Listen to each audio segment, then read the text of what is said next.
पूछना चाह रहे हैं स्वामी जी, मैं ये नहीं मानता कि राहुल गांधी जी ने सावरकर जी का स्वामी जी, मैं तो यही पूछना चाह रहा हूँ स्वामी जी, अब कृपया अपने भक्तों पर भी थोड़ी सी दया कीजिए। मैं तो आपका भक्त हूँ, सुन लीजिए मेरी बात। जी। तो स्वामी जी, मैं तो वही आपसे पूछना चाह रहा हूँ कि क्या आज इतिहास के कूड़ेदान में भारतवर्ष ने, प्रधानमंत्री नरेंद्र मोदी या भारतीय जनता पार्टी ने इंदिरा गांधी जी को नहीं डाला?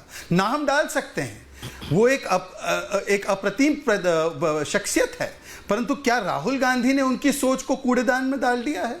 अगर वो इंदिरा गांधी जी की बातों से और सोच से इत्तेफाक नहीं रखते तो आज तो मुझे बहुत शर्म महसूस होती है कि राहुल गांधी खुद अपनी ही दादी की बात को और इतने वरिष्ठ हमारे देश की नेत्री की बात को नहीं मानते।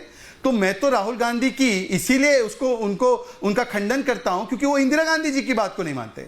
हम तो मानते हैं इंदिरा गांधी जी की उस बात को, 1980 के लेटर को। दूसरी बात मैं आपसे पूछना चाहता हूं कि देखिए, बार बार जब बात होती है गोडसे की, तो गोडसे का जो सबसे कट्टर समर्थक है ना, जिसने मंदिर बनाया है, बाबूलाल चौरसिया, उसको कमलनाथ जी ने और सोनिया गांधी जी ने मध्य प्रदेश की इकाई में ज्वाइन करवाया। आज भी वो आपका सदस्य है। बताइए कब निकाल रहे हैं इस गोडसे भक्त और गोडसे समर्थक को?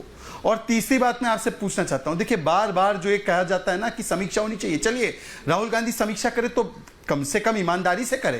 पहली बार नेहरू जी कब प्रधानमंत्री बने? पहली बार नेहरू जी प्रधानमंत्री सितंबर 1946 में बने। किसके तहत और किसके उन्होंने लॉयल्टी की शपथ खाई, किसकी वफादारी की शपथ खाई?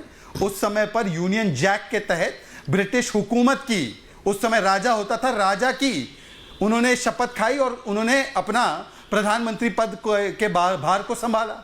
तो क्या हम लोग अब नेहरू जी पर सवाल उठाए क्या? मैं इसीलिए कह रहा हूं कि अगर समीक्षा करने बैठे तो बड़े दूर तक बात जाएगी। बात तो वहां पर भी जाएगी कि नाभा जेल में जब पहली बार नेहरू जी को रखा गया और वहां पे यातनाएं सहन करनी पड़ी, तो 2 हफ्तों के भीतर कैसे बाहर आ गए? कैसे? वो कौन सी पिटीशन थी, किसने ड्राफ्ट की थी, किसने अपनी अर्जियां लगाई थी? मैं उसमें नहीं जाना चाहता। मैं तो कहता हूं कि एक दिन भी अगर उन्होंने जेल में गुजारा, बैडमिंटन खेलते हुए, किताब लिखते हुए, चाहे जो भी हो, उन्होंने वो लड़ाई लड़ी, हम उसको मानते हैं। परंतु जो सावरकर जी के विषय में शब्द कहे गए हैं स्वामी जी, वो इसलिए कहे गए हैं क्योंकि सावरकर जी हिंदुत्व के एक प्रतीक है। यही मैं बात आपसे कहना चाह रहा हूं कि जिस प्रकार से हिंदुत्व पर एक बार बार कांग्रेस आघात करती है। किसने मांगा राम जी का अस्तित्व का प्रूफ? किसने कहा कि राम जी जो है वो एग्जिस्ट नहीं करते हलफनामे पर? किसने कहा कृष्ण जी का संदेश जिहाद की तरह? क्या कार्रवाई हुई उन पे? अगर वो लोग सच में चुनावी हिंदू नहीं है, जनेऊधारी हिंदू है, केवल मंदिर चुनाव के समय नहीं जाते हैं, तो क्या कार्रवाई की जरकी होली पर?